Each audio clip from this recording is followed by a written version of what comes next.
Bienvenue dans la rubrique Shred. Aujourd'hui, on va voir le grand Joe Satriani. On va voir un petit peu ses meilleurs plans. C'est parti avec l'exemple 1 en two hand tapping.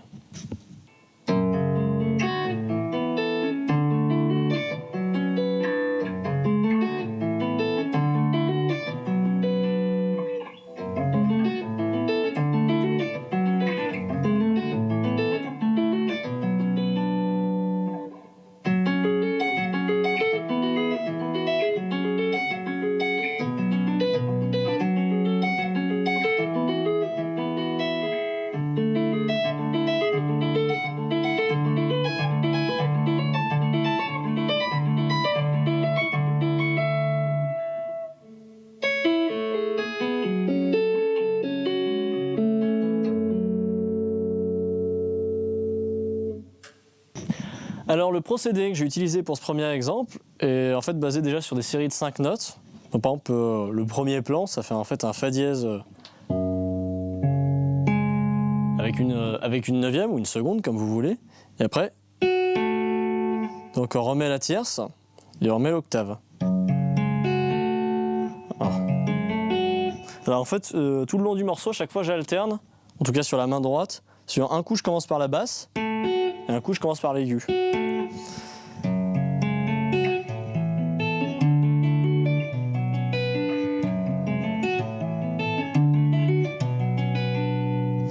Alors au niveau des accords, je vais le faire un peu plus lentement.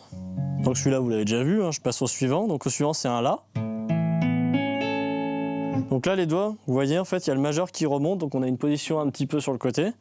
Pour ceux qui font jamais de tapping, ça m'étonnerait qu'ils soient dans cette rubrique, mais peu importe, ils ont le droit de regarder aussi. Tapez bien avec le bout du doigt, pour pas avoir un son trop petit comme ça à plat, mais vraiment comme ça. Assez fort, quoi. Après, on passe sur un Ré. Et enfin, un Si mineur. Voilà, donc déjà enchaîner ce plan, c'est assez joli, c'est des séries de 5 notes. Au niveau du tempo, vous êtes, en tout cas dans la pièce que j'ai écrite, vous êtes assez libre, à l'image de ce qu'a fait Satriani dans Midnight. Donc n'hésitez pas à donner des accélérations, à jouer un petit peu plus fort, etc. Ensuite, je vous décris un petit peu le deuxième passage. Donc on commence voilà, avec cet accord qui est un Fa dièse mineur. Après un Mi. Encore un Fa dièse mineur. Et enfin un Si mineur. On refait le même plan. Et là en fait on va plaquer un Ré toujours avec la neuvième. Et ici en fait on va descendre le long de la gamme.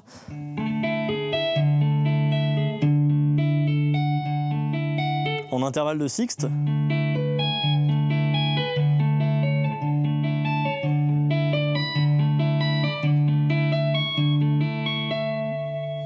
Donc voilà pour cette première partie de pièce. Et en fait, pour finir, j'ai employé une autre technique assez intéressante. Ici, on va plaquer un Fa dièse mineur Add 9. Le neuvième est créé par le petit doigt. Et en fait, ici, on va faire un petit machin. Je vous avais déjà filé la technique dans le GP numéro DT, où en fait, on va d'abord taper les notes et après les faire résonner dans le désordre. C'est-à-dire, ça, c'est la première qu'on tape, la deuxième, et après, donc... C'est celle-là qu'on relâche en premier, et celle-là en deuxième. Et ici, on va dessiner un accord de type Fa dièse mineur, en fait.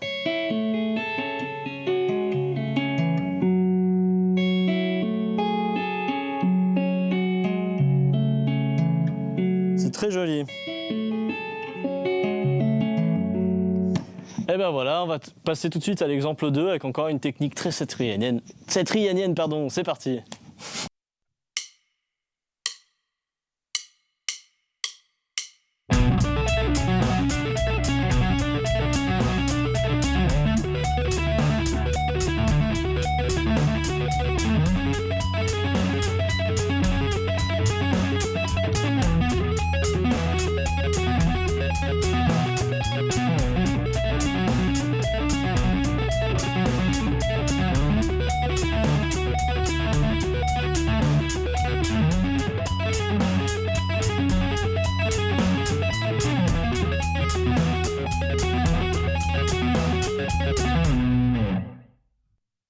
Vous avez vu cette nouvelle technique qui est un peu bizarre, donc c'est-à-dire qu'il faut mettre sa main ici. Alors la main droite ici ne sert à rien, à part éviter que les notes viennent résonner. Donc à la limite vous pourrez mettre, il y en a, ils sont très friands de mettre des chouchous, je ne cite pas de nom, Christophe Godin. Donc voilà, ici en fait on étouffe et là on va jouer un arpège d'accord. Je vais vous le faire d'abord sans mettre la main pour que vous puissiez bien voir. Donc on va jouer ça. En fait on commence du chant avec un accord de 9e toujours. Après tierce mineure, 7e et 11e.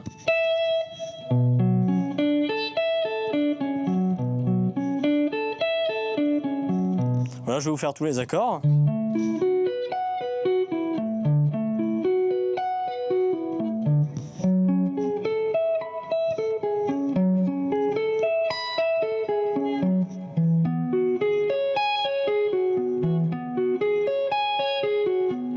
Alors là, vous voyez, je jouais tout en sweeping. Ce genre de technique qu'on pourrait de toute façon jouer en sweeping. On avait vu aussi des plans de Mathias Eklund qui ressemblaient à ce genre d'accord.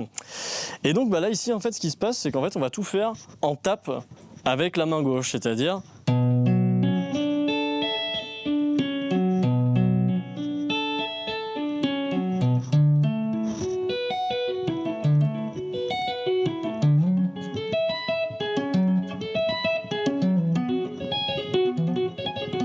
Alors voilà, la technique est assez dure en fait, notamment moi je trouve que le passage du petit doigt à l'index c'est assez dur, voilà, qu'on arrive à récupérer de la force pour qu'on entende bien la note. Ici,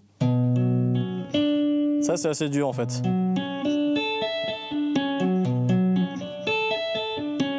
Donc ça demande en fait une main qui soit très très forte et c'est en fait c'est un super exercice voilà, de guitare, vraiment très bien. Les sonorités sont très satrianiennes décidément, dans le délire. Et puis maintenant on va avoir donc du un peu plus classique avec du legato. C'est parti, exemple 3.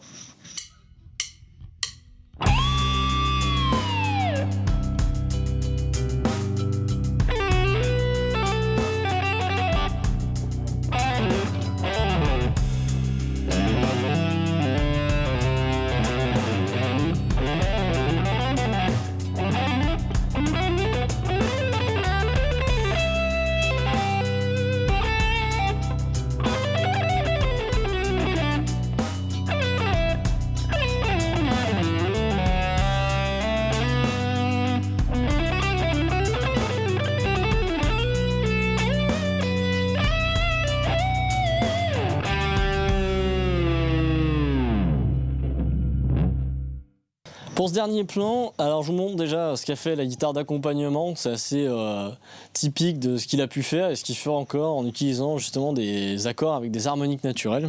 Alors en fait vous placez un Do, donc tonique, quinte, et en fait avec les cordes aiguës vous allez faire donc toutes les autres cordes des harmoniques.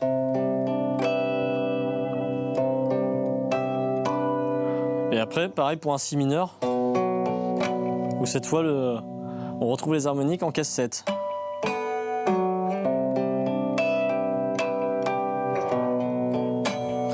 Donc voilà, ici on est dans une tonalité, même dans une modalité, on pourrait dire. En tout cas, on serait sur le mode de Do lydien. Donc grosso modo en sol majeur, avec en note clé le Fa dièse, la dièse 11. Si vous suivez les rubriques de Christophe, vous comprenez tout ce que je vous raconte. Et donc ici, on va s'intéresser à déjà une première technique, la technique de l'harmonique artificielle avec le vibrato. Alors ce qu'il fait, en fait, il fait une harmonique artificielle sur la corde à vide, et en fait, il vient la chercher.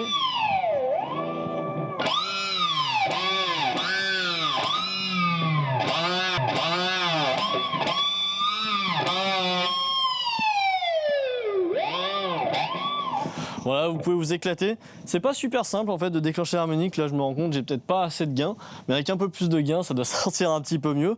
C'est pas spécialement évident. Après, ça dépend des guitares, etc.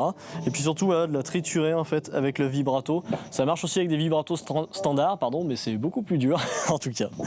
Voilà, maintenant, on va passer à l'aspect legato. Donc si on est sur une gamme de sol, je vais vous proposer en fait les différents plans qu'on retrouve dans mon impro, et après vous mettez l'impro, vous improvisez par-dessus, ou pourquoi pas même un morceau de Satriani, ça marche très très bien.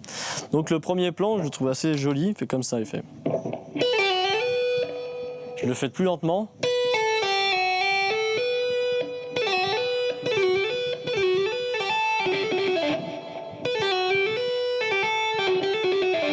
Donc principe du legato, vous connaissez bien sûr, on joue une note et toutes les autres sont liées à base d'hammer ou de pull-off. Vous voyez là des pull-off, slide et hammer. Voilà, j'ai utilisé aussi un autre pattern. En fait, tout simplement, on va descendre la gamme de sol sur des patterns très simples. Je vais vous en filer un qui fait comme ça. Et on le répète toutes les octaves.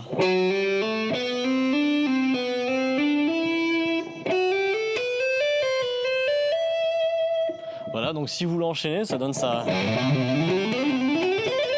Ça fait peur hein, quand même. Mais c'est vachement sympa, en fait c'est très simple. J'ai encore un autre pattern dans l'impro qui est plutôt cool, toujours avec un placement rythmique sympa, où cette fois, la gamme de sol, on va utiliser ce pattern là. Alors je le fais plus lentement, en fait c'est une série de 4 notes.